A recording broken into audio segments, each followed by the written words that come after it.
1 2 3 4 5 6 7 8 9 10 ఈ విధంగా 20 చేయాలి షోల్డర్కి.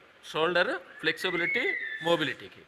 ఓకే, నెక్స్ట్ ఎక్సర్సైజ్ 1 2 3 4 5 6 7 8 9 10 ఈ విధంగా కూడా 20 చేయాలి.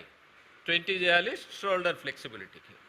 Okay, next exercise rotation 1 2 3 4 5 anticlockwise reverse 1 2 3 4 5 same. ఇది కూడా 10 clockwise 10 anticlockwise. ఇవన్నీ షోల్డర్ మొబిలిటీకి ఫ్లెక్సిబిలిటీకి ఉపయోగపడతాయి.